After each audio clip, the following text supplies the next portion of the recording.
안녕하세요. 들어서 세계 속으로입니다. 어제 한국 정부의 도움에 손길에도 세차게 거절한 북한의 파렴치함이 화제가 되었습니다. 한 기자의 구체적인 이야기를 지금 바로 들어보시죠.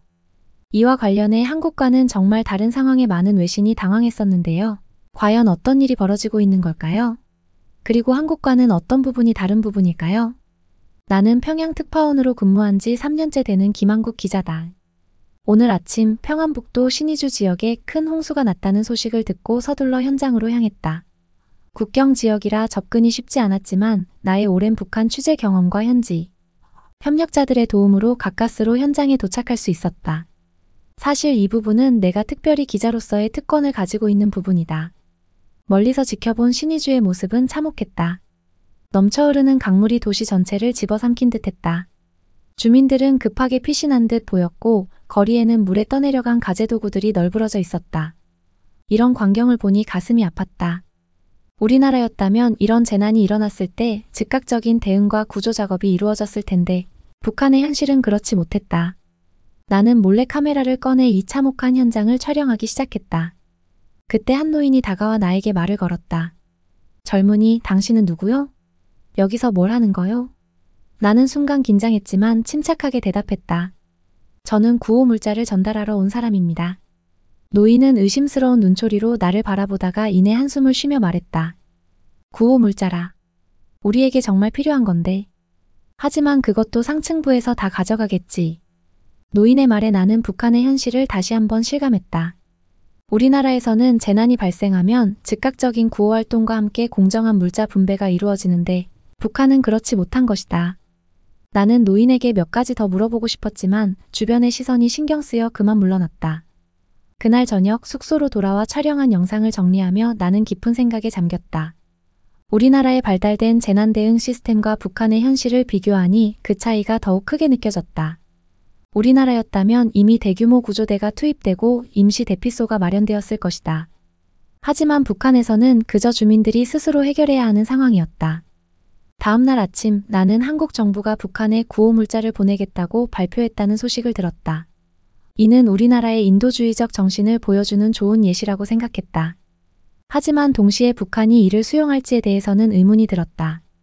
그들의 폐쇄적인 태도를 고려하면 이 제안을 받아들일 가능성은 낮아 보였다. 나는 이 소식을 현지 주민들에게 전하고 싶었지만 그럴 수 없는 상황이 안타까웠다. 대신 나는 계속해서 현장의 상황을 기록하고 주민들의 이야기를 들으며 북한의 실상을 세상에 알리기로 마음먹었다. 이것이 내가 할 수 있는 최선이었다. 그날 오후 나는 무너진 제방 근처에서 취재를 하고 있었다. 갑자기 한 젊은 여성이 다가와 조용히 말을 걸었다. 당신 남조선에서 온 거죠? 나는 놀라 주위를 둘러보았지만 다행히 아무도 우리를 주목하지 않고 있었다. 여성은 계속해서 말했다. 우리도 알아요. 남조선이 얼마나 잘 사는지. 여기선 이런 재난이 와도 도와줄 사람이 없어요. 나는 그 여성의 말에 가슴이 아팠다. 우리나라에서는 당연하게 여기는 것들이 북한에서는 그저 꿈 같은 이야기일 뿐이었다. 나는 조심스럽게 대답했다. 우리 정부가 도움을 주려고 하고 있어요. 희망을 잃지 마세요. 여성은 쓴웃음을 지으며 고개를 저었다. 그 도움도 우리한테까지 올까요? 여기선 그저 살아남는 것만으로도 힘든걸요? 이 대화를 나누고 난 후 나는 더욱더 북한의 현실을 세상에 알려야겠다는 사명감을 느꼈다. 우리나라의 발전된 모습과 북한의 현실을 대비시켜 보여주면 언젠가는 변화가 올 수 있지 않을까? 그날 밤 나는 지금까지 취재한 내용을 바탕으로 장문의 기사를 썼다. 북한의 수해 상황, 주민들의 고통, 그리고 우리 정부의 지원 제안까지. 이 기사가 조금이나마 변화의 시작이 되길 바라며 잠이 들었다. 다음 날 아침 나는 놀라운 소식을 들었다. 김정은 국무위원장이 직접 수해 지역을 방문한다는 것이었다. 이는 매우 이례적인 일이었다. 나는 서둘러 현장으로 향했다. 물론 김정은의 방문 현장에 직접 접근하는 것은 불가능했지만 최대한 가까이에서 상황을 관찰하고 싶었다. 도착한 현장은 이미 북한 관리들로 가득 차 있었다. 그들은 분주히 움직이며 방문 준비를 하고 있었다. 나는 조심스럽게 주변을 살폈다. 그때 한 북한 관리의 대화가 귀에 들어왔다. 남조선 언론들이 우리 피해 상황을 과장해서 보도하고 있다고 합니다. 수령님께서 매우 불쾌해하십니다. 이 말을 듣고 나는 깊은 한숨을 내쉬었다. 우리나라 언론의 보도는 결코 과장된 것이 아니었다. 오히려 실제 상황은 더 심각할 수도 있었다. 하지만 북한 정권은 여전히 현실을 직시하지 못하고 있었다. 몇 시간 후 김정은의 차량이 도착했다. 나는 멀리서 그의 모습을 지켜보았다. 그는 현장을 둘러보며 관리들과 이야기를 나누고 있었다. 그의 표정은 심각해 보였지만 동시에 뭔가 결연한 의지가 느껴졌다. 그날 저녁 북한 조선중앙통신을 통해 김정은의 발언이 전해졌다. 적은 변할 수 없는 적이라는 그의 말에 나는 충격을 받았다. 우리 정부의 선의의 제안을 이렇게 거부하다니 정말 안타까웠다. 나는 이 상황을 어떻게 보도해야 할지 고민에 빠졌다. 단순히 김정은의 발언만을 전달하는 것은 충분하지 않았다. 나는 이 발언의 배경과 의미, 그리고 이것이 남북 관계에 미칠 영향까지 깊이 있게 분석해야 했다. 밤새 자료를 찾아보며 기사를 썼다. 김정은의 발언은 단순한 적대감의 표현이 아니라 북한의 내부 결속을 다지기 위한 전략적 선택일 수 있다는 점을 강조했다. 또한 이런 상황에서도 우리 정부가 인도적 지원을 제안한 것은 대단히 성숙한 태도라는 점도 덧붙였다. 다음 날 아침 내 기사가 발행되자마자 큰 반향을 일으켰다. 많은 독자들이 북한의 실상과 우리나라의 대응에 대해 새로운 시각을 가지게 되었다는 반응을 보내왔다. 이는 나에게 큰 보람을 주었다. 그러나 동시에 북한 당국의 감시가 더욱 심해졌다. 나의 취재 활동이 제한되기 시작했고 몇몇 협력자들은 나와의 접촉을 꺼리게 되었다. 하지만 나는 포기하지 않았다. 오히려 이런 상황이 북한의 현실을 더욱 잘 보여준다고 생각했다. 어느 날 한 북한 관리가 은밀히 나를 찾아왔다. 그는 조심스럽게 말했다. 사실 수령님의 발언 이후로 내부적으로는 많은 논란이 있습니다. 일부 고위 관리들은 남한의 지원을 받아들여야 한다고 주장하고 있어요. 이 정보는 매우 중요했다. 북한 내부에서도 변화의 움직임이 있다는 증거였다. 나는 이 정보를 어떻게 다뤄야 할지 고민했다. 단순히 보도하면 정보 제공자의 신원이 노출될 위험이 있었다. 결국 나는 이 정보를 직접적으로 인용하지 않고 북한 내부의 동향을 분석하는 형식으로 기사를 작성했다. 이 기사는 또다시 큰 관심을 받았다. 많은 전문가들이 내 분석에 동의했고 이는 정부의 대북 정책에도 영향을 미쳤다. 우리 정부는 계속해서 인도적 지원 의사를 표명하면서도 동시에 북한의 내부 변화를 기다리는 전략을 취했다. 이 모든 과정을 겪으며 나는 언론인으로서의 책임감을 더욱 강하게 느꼈다. 단순히 사실을 전달하는 것을 넘어 그 이면의 진실을 파헤치고 이를 통해 사회에 긍정적인 변화를 가져오는 것. 그것이 바로 내가 해야 할 일이라고 확신했다. 그리고 이 모든 상황을 지켜보며 나는 우리나라의 성숙한 민주주의와 언론의 자유에 대해 더욱 감사하게 되었다. 북한에서는 상상도 할 수 없는 이런 자유로운 보도와 비판적 시각이 우리 사회를 더욱 발전시키는 원동력이 된다는 것을 다시 한번 깨달았다. 앞으로도 나는 계속해서 북한의 실상을 세상에 알리고 동시에 우리나라의 우수성을 보여주는 보도를 이어갈 것이다. 언젠가는 이런 노력들이 남북 관계의 개선과 한반도의 평화로운 통일로 이어지길 희망하며 오늘도 나는 키보드 앞에 앉아 새로운 기사를 쓰기 시작한다. 압록강 유역의 집중호우로 인한 피해는 상상을 초월했다. 나는 현장을 직접 둘러보며 그 참혹한 광경의 말을 잃었다. 주택, 농경지, 도로, 철길 등 모든 것이 물에 잠겨 있었다. 이런 광경을 보니 우리나라의 발달된 재난 대응 시스템이 얼마나 소중한지 다시 한번 깨닫게 되었다. 나는 조심스럽게 피해 지역을 돌아다니며 주민들의 이야기를 들어보기로 했다. 한 노인이 무너진 집 앞에서 한숨을 쉬고 있었다. 50년 넘게 살아온 집인데 하루아침에 이렇게 됐네요. 노인의 말에 가슴이 아팠다. 우리나라였다면 즉시 임시 주거시설이 마련되고 복구 작업이 시작되었을 텐데 여기서는 그저 주민들의 몫이었다. 좀 더 걸어가다 보니 한 젊은 부부가 눈에 띄었다. 그들은 물에 잠긴 논을 바라보며 절망적인 표정을 짓고 있었다. 올해 농사는 완전히 망쳤어요. 이제 어떻게 살아야 할지. 남편이 말했다. 아내는 눈물을 흘리며 덧붙였다. 정부에서 도와준다는 소리도 없고 우리끼리 어떻게 이 난관을 극복해야 할지 모르겠어요. 이들의 이야기를 들으며 나는 우리나라의 선진화된 농업기술과 재해, 보험제도가 얼마나 중요한지 새삼 느꼈다. 우리 농민들은 이런 자연재해에도 어느 정도 대비가 되어 있지만 북한의 현실은 너무나 달랐다. 도로 상황도 심각했다. 대부분의 도로가 물에 잠기거나 무너져 있어 구호품 전달은커녕 이동조차 쉽지 않아 보였다. 한 군인이 도로를 임시로 보수하고 있었는데 그의 말이 인상 깊었다. 우리나라의 기술력으로는 이런 도로를 빨리 고치기 어려워요. 남조선의 건설 기술이 얼마나 뛰어난지 우리도 알고 있죠. 철길 피해도 심각했다. 북한의 주요 운송수단인 철도가 곳곳에서 끊겨 있었다. 이는 단순히 교통의 문제를 넘어 전반적인 경제활동에 큰 타격을 줄 것이 분명해 보였다. 우리나라의 경우 KTX와 같은 첨단 철도 시스템과 신속한 복구 능력이 있어 이런 상황에서도 빠르게 대처할 수 있을 텐데 말이다. 피해 현장을 돌아다니며 나는 우리나라의 발전된 모습이 새삼 감사하게 느껴졌다. 동시에 이런 차이가 왜 생겼는지, 그리고 어떻게 하면 북한도 이런 재난에 더 잘 대처할 수 있을지 고민하게 되었다. 저녁이 되어 숙소로 돌아온 나는 오늘 본 광경들을 정리하기 시작했다.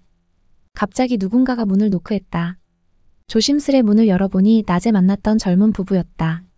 그들은 주변을 살피며 빠르게 내 방으로 들어왔다. 기자님, 우리 좀 도와주세요. 남편이 간절한 목소리로 말했다. 우리가 본 실제 피해 상황을 세상에 알려주세요. 정부에서 발표하는 것보다 상황이 훨씬 더 심각해요. 나는 잠시 망설였다. 이들의 증언을 그대로 보도하면 그들에게 위험이 갈 수 있었다. 하지만 진실을 알리는 것이 내 임무였다. 알겠습니다. 하지만 여러분의 신원은 절대 밝히지 않을게요. 그들은 밤새도록 실제 피해 상황에 대해 이야기해 주었다. 공식 발표와는 달리 사망자 수가 훨씬 많다는 것, 식량과 식수가 심각하게 부족하다는 것, 그리고 정부의 대응이 너무나 미흡하다는 것 등이었다. 이 정보를 바탕으로 나는 심층 기사를 작성했다. 북한의 열악한 재난 대응 시스템과 우리나라의 선진화된 시스템을 비교하며 이런 차이가 어떤 결과를 낳는지 상세히 설명했다. 동시에 우리 정부의 지원 제안이 얼마나 중요한지도 강조했다. 기사를 송고하고 나서 나는 이 기사가 어떤 파장을 일으킬지 걱정되면서도 기대가 되었다. 이것이 북한 주민들의 삶을 조금이라도 개선하는 계기가 될 수 있기를, 그리고 우리 국민들이 우리나라의 발전상을 더 깊이 이해하고 감사할 수 있는 기회가 되기를 바랐다. 다음 날 아침 예상대로 내 기사는 큰 반향을 일으켰다.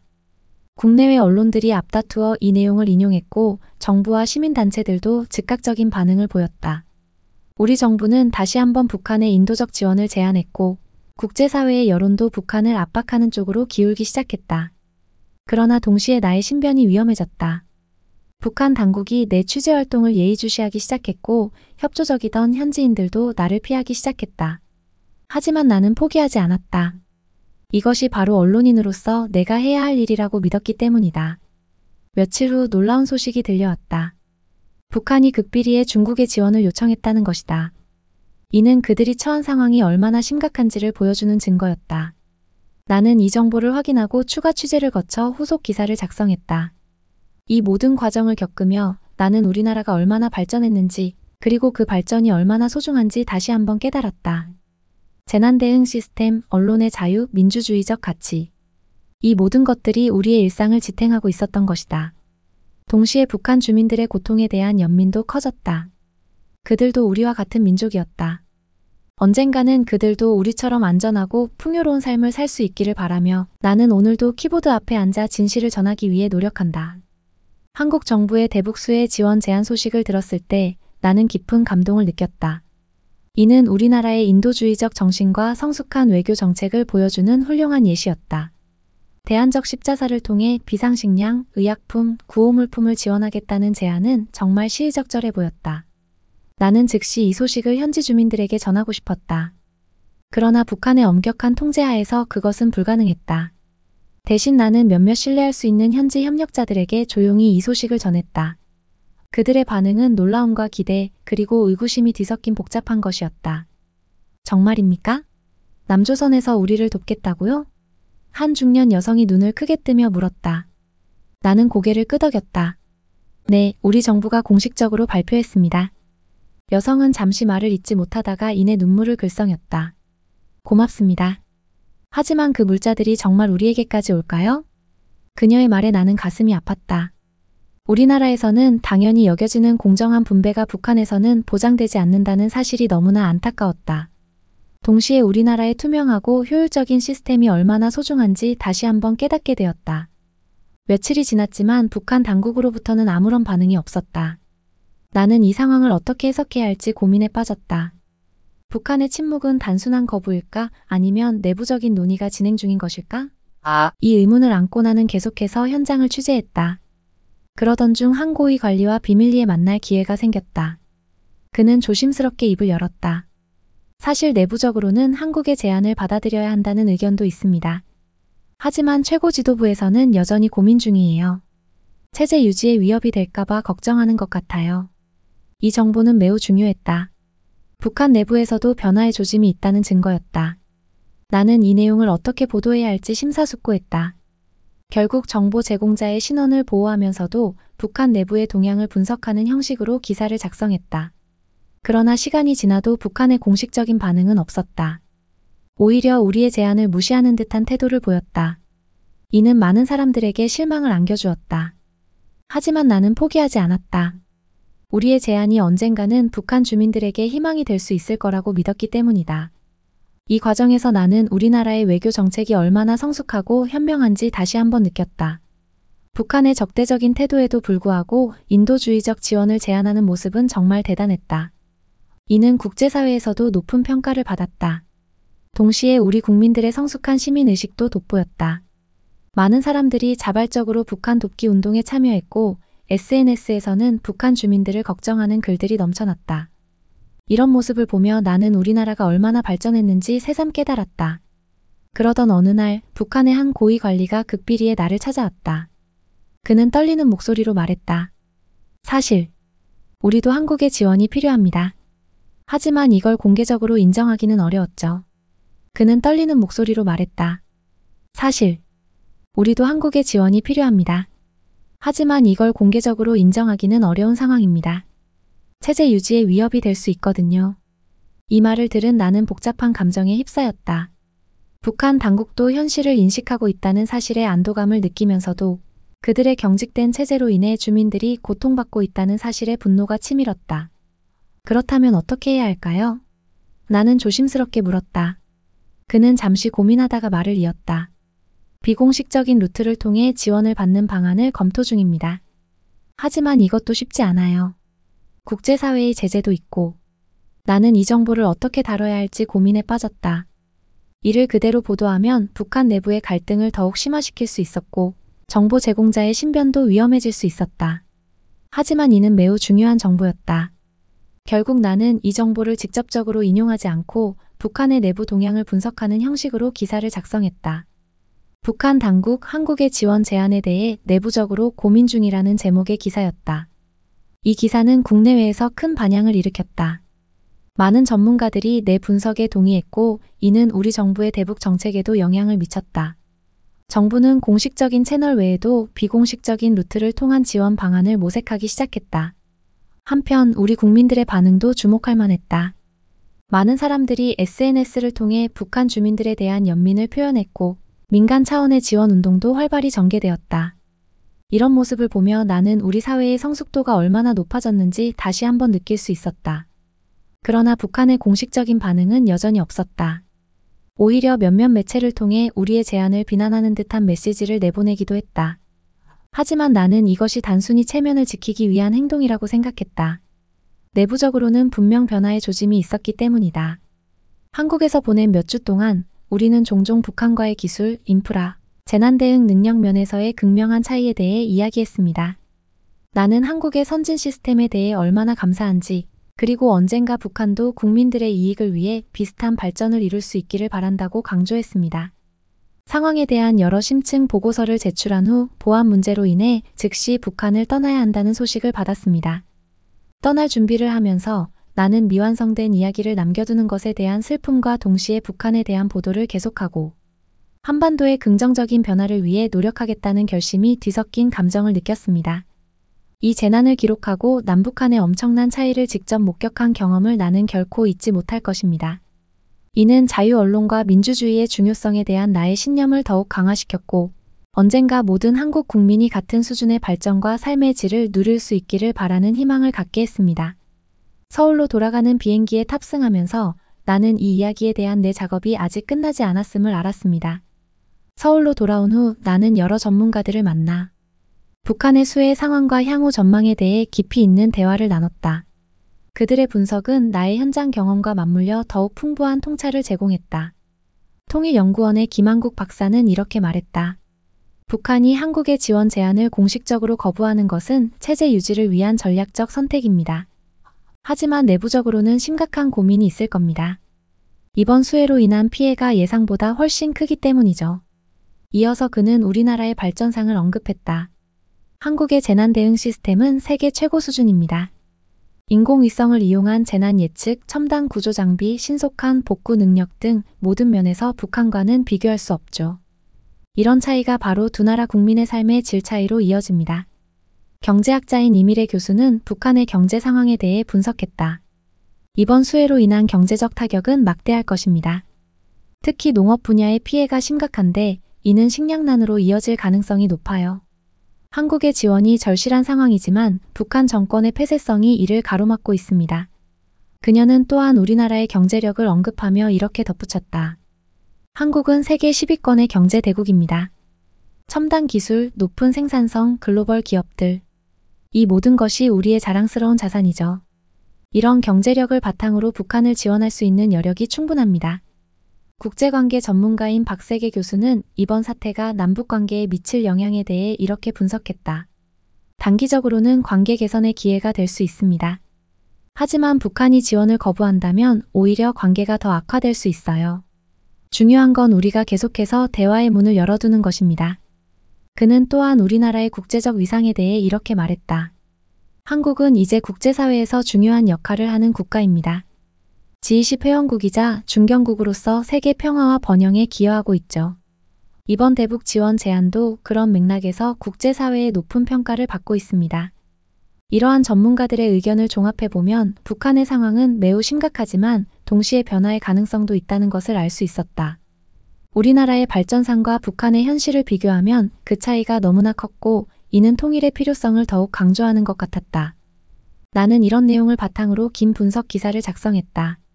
북한 수해 사태로 본 남북한의 현주소라는 제목의 이 기사는 많은 독자들의 관심을 받았고 여러 언론에서 인용되기도 했다.